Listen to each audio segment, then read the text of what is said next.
Mestre em Direito, o promotor de justiça Luciano Ávila fala sobre políticas públicas aqui no Iluminuras. E quem também conversa com a gente é a escritora Lucília Garcês. Ela tem quase 20 livros lançados. E sabe por que ela decidiu publicar? É que, de tanto ler, deu vontade de escrever, como ela mesma disse. Formada em letras, a Lucília tem mestrado em Teoria da Literatura e doutorado em Linguística aplicada ao ensino da língua materna. Tudo bem, Lucília? Tudo bem, Paulo, e você? Tudo bem também. Bem-vinda ao Iluminuras. Um prazer muito grande estar aqui com vocês. Bom, você tem quase 20 livros publicados, a gente está com eles aqui. Agora, eu queria saber como é que começou essa história. Você disse que de tanto ler, deu vontade de escrever. Mas como é que foi isso? Foi assim, eu era professora da Universidade de Brasília e o meu domínio é a produção de textos, né?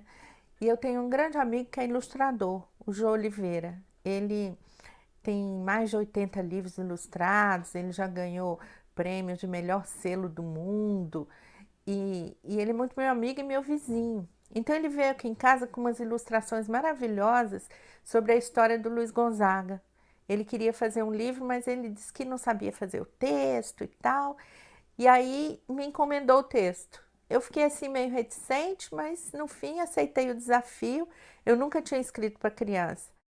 E aí escrevi a história de Luiz Gonzaga para crianças. Foi muito bem sucedido. Aí nós fizemos muitos outros livros juntos. Eu vou começar com esse então, né?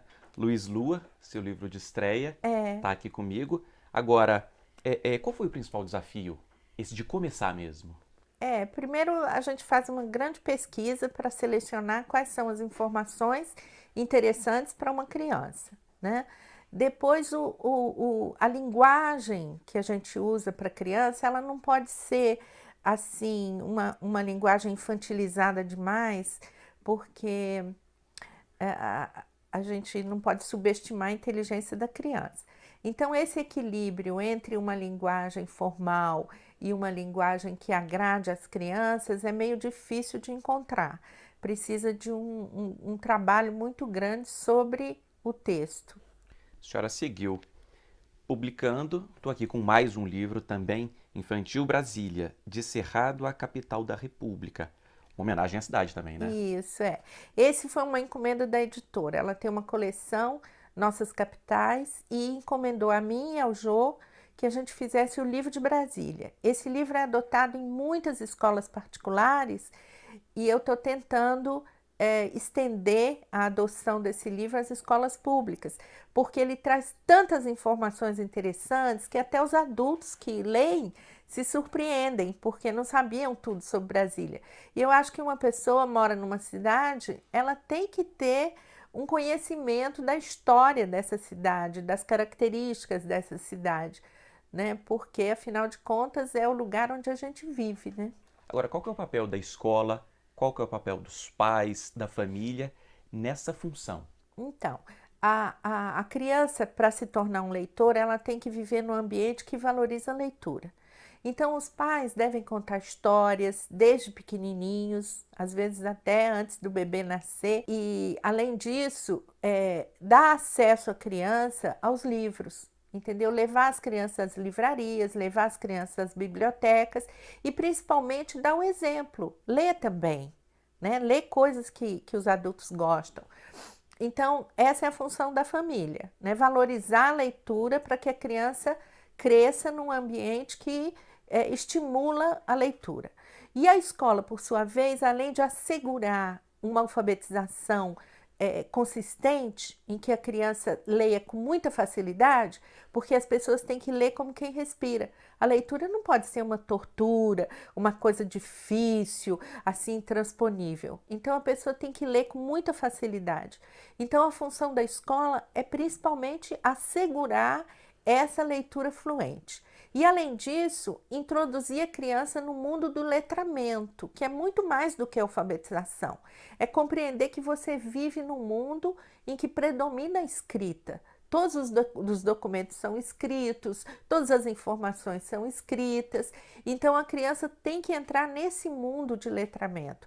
E ela tem que entrar no mundo da literatura também, que é um direito dela, conhecer poesia, conhecer prosa, conhecer romance, conhecer conto, conhecer crônica. Isso é um prazer e uma felicidade a que todo ser humano tem direito. Então a escola tem que apresentar isso para a criança de maneira que ela descubra qual é o tipo de leitura que ela mais gosta e que ela faça um percurso, uma trajetória de desenvolvimento da leitura pela vida fora, até chegar a ler Grande Sertão Veredas, Guimarães Rosa, etc. A escola tem que conduzir isso e de uma maneira não ameaçadora, certo? Ela não pode ficar fazendo provas, ficar fazendo cobranças, ficar atormentando a criança, ameaçando com notas. A leitura, ela é feita para dar prazer, entende? Ela é uma arte. Então a criança tem que descobrir isso prazerosamente, ela não pode ser ameaçada. Até falando em arte, Lucília, seu livro mais famoso, o que mais vendeu, é este aqui, Explicando a Arte. Como é que foi a história desse?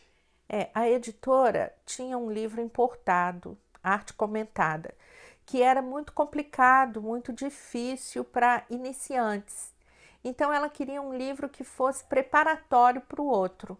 E aí nós entramos num acordo e fizemos esse e fizemos um outro também, Explicando a Arte Brasileira, em continuação a esse.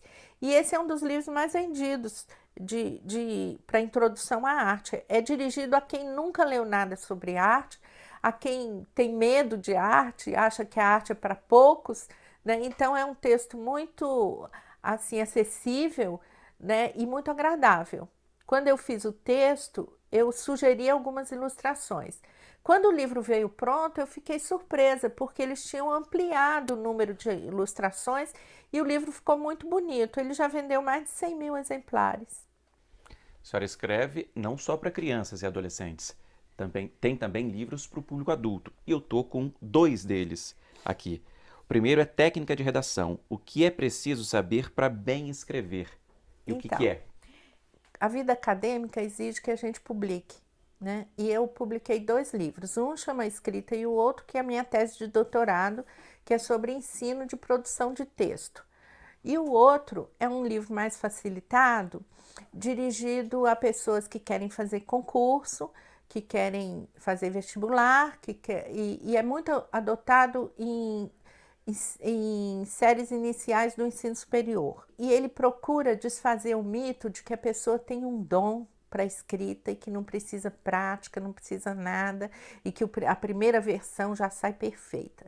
Entende? Ele desenvolve a ideia de que é preciso reescrever muitas vezes o texto, né? E que é preciso praticar leitura e escrita para você interiorizar todas as regras gramaticais da língua, criar uma intimidade com a língua, né? E produzir o texto de uma maneira muito mais pausada do que normalmente se acredita que o texto fique satisfatório, né?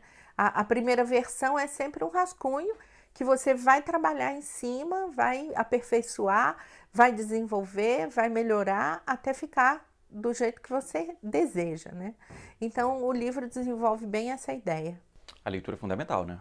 A leitura é fundamental, porque enquanto na aula de português o professor ensina a regência de 4, 5 verbos, enquanto você lê um romance, você vê a regência correta de milhares de verbos. E você vai internalizando a natureza da língua, né, da língua formal, da língua correta, você vai internalizando de uma maneira automática, entendeu? Sem perceber. Quando vê, você já está dominando a língua portuguesa, né? Até falando sobre isso, né? Sobre romances. Exato. Você tem os seus preferidos, eu imagino, seus livros, seus autores preferidos. Revela aqui pra gente, por favor. Bom, eu sou fã de Marguerite Duras, uma escritora francesa. Eu li todo Proust. Eu gosto de Machado de Assis, eu gosto de Rubem Braga, eu gosto de Inácio de Loyola Brandão, eu gosto de... Olha, não tem fim. A lista não tem fim. Muitos dos clássicos, né? Os clássicos me encantam, entendeu? Eu acho que todo mundo tem que conhecer Dostoiévski, todo mundo tem que conhecer Machado de Assis, todo mundo tem que conhecer José de Alencar, entendeu? Mas eu gosto dos modernos também, eu gosto muito dos americanos, entendeu? De Philip Roth, de Carson McCullers, que é uma americana do começo do século passado, muitíssimo interessante, entendeu? Então, e eu estou sempre atenta a coisas novas que estão saindo, né? Nós temos um clube de leitura com 25 pessoas e nós lemos um livro por mês para fazer uma reunião e discutir junto, né? Eu também participo de um coletivo de autores chamado Casa de Autores, que a gente troca muitas ideias a respeito de leitura, a respeito de escrita e organizamos muitos eventos literários também. Esse grupo é muito produtivo, muito interessante. Como é que surgem os próximos livros, suas próximas leituras? Como é que você escolhe? Você tem suas listas, os próximos saem dos grupos de leitura. Como é que você escolhe os seus livros, professora? Então, os grupos de leitura, eles apresentam ideias de leituras, né? E aí há uma votação e a gente decide. Esse mês nós vamos ler Pergunte ao Pó, do João Fante. E acabamos de ler A Morte em Veneza, de Thomas Mann. E num outro grupo de leitura que eu faço parte, nós vamos ler Dois Irmãos, do Milton Atum. Mas eu também procuro nas livrarias o que me interessa, eu leio as resenhas nos jornais e os amigos que são leitores também indicam, você não pode perder esse livro. Então, além disso, eu tenho meus autores preferidos que sempre que sai um livro novo deles, eu vou atrás. Ok.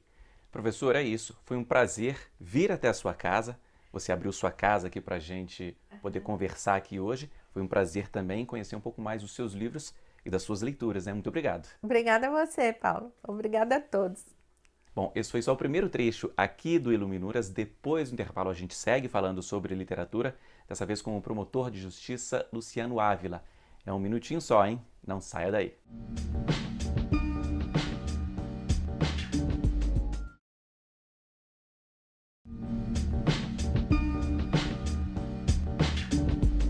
O Iluminuras já está de volta e conversa agora neste segundo bloco com o promotor de justiça Luciano Ávila, aqui comigo. Obrigado pela presença, Luciano. Satisfação toda minha. Bom, eu já vou começar falando sobre o seu livro recém-lançado, que é este aqui, Políticas Públicas de Prestação Social, entre o método, a abertura participativa e a revisão judicial. Você me explicava que é a sua dissertação de mestrado. O que você defendeu aqui? Pois bem, fruto da minha inquietação com a questão que envolve o controle judicial das políticas públicas, que foi um dos temas mais debatidos e visitados nesses últimos 15 anos na nossa doutrina e jurisprudência. Como nós sabemos, o tema tem íntima relação com o estado do bem-estar social. O estado do bem-estar social que tem apresentado já os seus primeiros sinais de exaurimento em território europeu, fruto da grave crise econômica que assolou o globo terrestre nos últimos anos, de forma que aquele estado welfare state, que já estava muito bem concretizado na Europa, principalmente no período do segundo pós-guerra, começou a ser muito discutido no Brasil, mediante importação, transposição dessas teorias para a nossa realidade. Ocorre que esse controle judicial sobre a elaboração ou a omissão na implementação de políticas públicas no Brasil vinha sendo feito, na minha concepção, de uma forma muito superficial, fruto de alguma desestrutura administrativa dos tribunais brasileiros, de algum nível de desconhecimento por parte de juízes, membros de Ministério Público, Defensoria e os agentes da judicialização em geral, com relação não aos aspectos jurídicos desse controle, mas sim com relação às etapas de formulação, implementação e avaliação de resultados das políticas públicas. Então, nessa perspectiva, a minha ideia foi me aprofundar um pouco mais nessa pesquisa que envolve a metodologia das políticas públicas e suas fases, para que nós tentássemos traduzir para o jurídico, para o operador jurídico, as fases que envolvem a elaboração, implementação, formulação e avaliação de resultados dessas políticas públicas. Eu tento, de uma forma mais didática, inclusive para os operadores jurídicos, evidenciar que a metodologia que envolve os ciclos das políticas públicas, ela tem toda uma peculiaridade, toda uma autonomia. É interessante nesse aspecto que os reis das políticas públicas são os canadenses. E eu trago a contribuição de vários autores canadenses para essa obra, na perspectiva não de precarizar a atuação judicial, mas sim na perspectiva de fomentar, de estimular e de fortalecer o controle judicial sobre as omissões estatais que tão mal custam ao povo brasileiro. A nossa crise atual não deixa de ser fruto da falta de infraestrutura básica do nosso país. E, nesse sentido, o Poder Judiciário tem um papel fundamental na consolidação de políticas públicas bem planejadas, de políticas públicas adequadas e, sobretudo, políticas públicas eficazes que possam realmente contribuir na vida das pessoas. Agora, que tipo de política pública? Luciano, dá exemplos para a gente. Os exemplos são os mais variados. Nós podemos destacar o campo do controle sobre as políticas públicas de saúde, em que o judiciário tem interferido de uma forma muito efetiva, no entanto, não tão eficaz do ponto de vista da satisfação dos interesses da coletividade como um todo. Cito alguns exemplos na obra, como por exemplo no estado de São Paulo, onde uma decisão judicial obrigou o estado de São Paulo a fornecer medicação de altíssimo custo, medicação importada e de altíssimo custo, a cerca de 20 pacientes da rede pública de saúde, a um custo mensal para cada um de R$ 1,5 milhão. Então, por mais que o judiciário esteja bem intencionado no sentido de satisfazer o direito individual do cidadão à saúde, à dignidade, o direito à vida, não pode desconsiderar os impactos deletérios dessa sua decisão no plano da coletividade. O juiz, assim como os operadores do direito, não podem ter a pretensão de salvar a vida do paciente, do impetrante, do autor da ação, em prejuízo de centenas de milhares de pessoas que deixam de ser favorecidas ou ficam privadas no acesso a referidas políticas públicas de saúde. Então, é muito comum esses casos que envolvem o pedido de leitos de UTI em hospitais particulares sob as custas do Estado. Eu tenho tentado demonstrar que o juiz decide com base em um relatório médico que atesta o perigo de vida do paciente e, acreditando que salva a vida do autor da ação, ele acaba se esquecendo que pode, com essa mesma decisão, estar privando da vida dezenas ou centenas de outros pacientes que estão no sistema regulatório, nas filas de UTI, aguardando o momento também da sua internação. Agora, uma situação delicada, né, doutor Luciano? É uma situação individual contra uma coletividade, mas é uma vida. Qual que é a saída nesses casos? Exato. Esse é o grande dilema do magistrado, assim como dos operadores jurídicos em geral. Os americanos chamam isso de tragic choices. Seriam as escolhas trágicas que o magistrado deve fazer no momento de ponderação de valores tão caros envolvidos num caso concreto. De um lado, o direito à vida, o direito individual, à dignidade humana, à saúde, à existência digna. Por outro lado, o direito da coletividade, o direito coletivo de todos os cidadãos de terem acesso a políticas públicas de saúde, também com um nível mínimo de satisfatoriedade. Nessas situações, o que se evidencia, e por aí vai a abordagem da minha obra, é a necessidade de um aprimoramento da estrutura administrativa dos tribunais mediante contratação de núcleos ou varas com expertise sobre aquela temática, com juízes com formação adequada para essa área específica, assessorados por experts em determinado ramo do conhecimento, que pode ser a medicina, no caso do controle dos orçamentos públicos, técnicos em orçamentos públicos, no caso que envolva controle sobre políticas de educação, pedagogos, pessoas com mestrado, especialização na área de educação.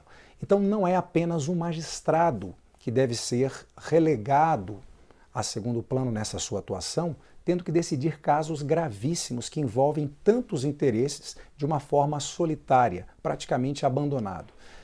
O magistrado deve ter uma estrutura administrativa e judiciária adequada para que possa exercer esse juízo de ponderação sobre os bens constitucionais de uma forma mais ampla, de uma forma mais panorâmica, e não apenas à luz do caso concreto. Seguindo aqui, Luciano, agora que a gente já conhece aqui a sua obra, eu queria que você explicasse, contasse aqui pra gente quem são os seus escritores preferidos. O marco da minha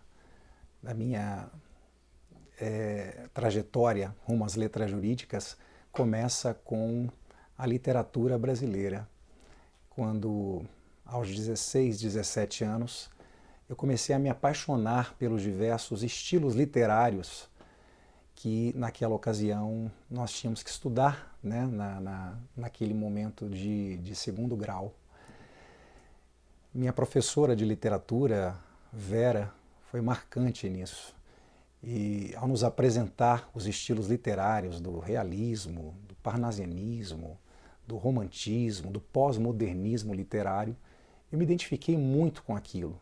Me impressionava particularmente o alto grau de refinamento argumentativo, a sofisticação descritiva dos autores.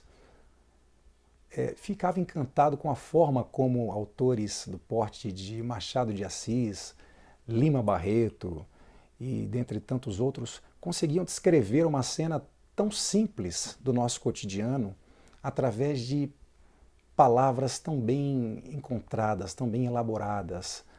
A sua riqueza descritiva me fascinava. E foi por ali que eu comecei a me apaixonar pelas letras. Então, logo fui orientado naquele nosso teste de orientação vocacional a seguir pela carreira do direito. Logo no primeiro ano do direito já me apaixonei pelo curso também e encontrei uma certa similitude entre a ciência do direito e a literatura, qual seja a exigência daquele rigor formal na construção dos raciocínios, né? A lógica formal, a exigência de um rigor, de um detalhismo, de um analitismo descritivo que é próprio do direito. O direito tem tudo a ver com isso, né? O juiz, quando elabora uma sentença, a sentença vem de sentimento, ele tem a obrigação de convencer o jurisdicionado de que aquela decisão é a mais justa. Então, sentença vem disso, vem de sentimento, da necessidade do juiz convencer pela palavra e pelo sentimento o acerto da sua decisão com relação ao jurisdicionado. Então, a literatura tem relação com isso. A literatura, com seu rigor formal, analítico, na construção das frases, na construção das orações, tem íntima relação com as denúncias, tem íntima relação com as peças processuais, com as petições, com as sentenças. Não que, evidentemente, não que se diga que as petições nos dias de hoje tenham que ser verdadeiras obras literárias. Aliás, muito ao contrário, os tribunais estão assoberbados de processos e o momento é de objetividade, celeridade, de maior dinamismo na solução dos conflitos sociais, dos conflitos individuais.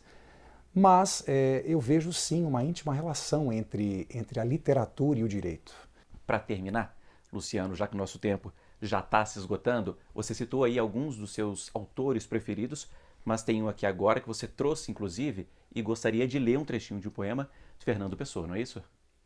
Exato, eu sou particularmente fascinado pelo Fernando Pessoa. E o Fernando Pessoa tem um trecho marcante na minha vida que tem muito a ver com essa questão do politicamente correto nos dias de hoje.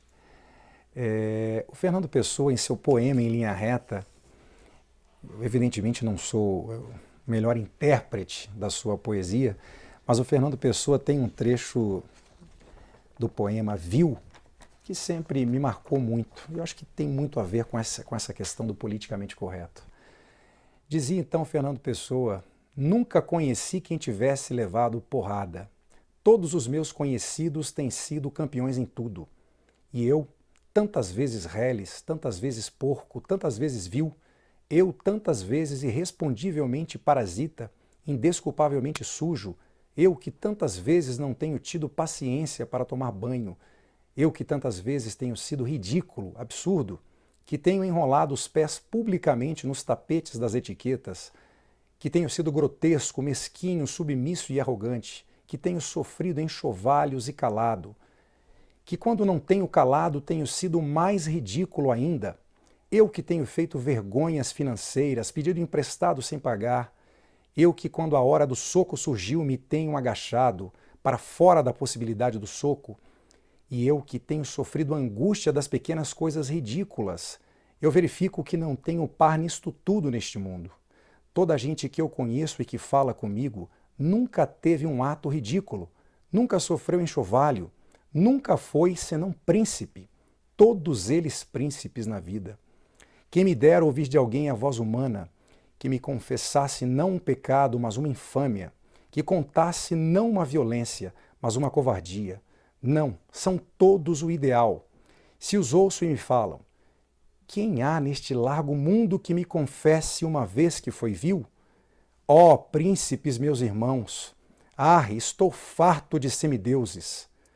O que há de gente neste mundo? Onde há gente no mundo? Então, sou só eu que é vil e errôneo nesta terra? Como posso eu falar com os meus superiores sem titubear? Eu, que tenho sido vil, literalmente vil. Vil no sentido mesquinho e infame da vileza. Tá aí. É dessa forma, com toda a ironia de Fernando Pessoa, que a gente termina o programa. Muito obrigado, Luciano. Satisfação é toda minha, agradeço a oportunidade e mais uma vez parabenizo o programa Iluminuras pela sua riqueza literária e pela possibilidade de levar aos seus telespectadores informações tão úteis. Muito obrigado. E muito obrigado a você também que nos acompanhou aqui hoje. O Iluminuras fica por aqui, mas para rever este e outros programas, basta acessar tvjustiça.jus.br. Até a semana que vem. Tchau.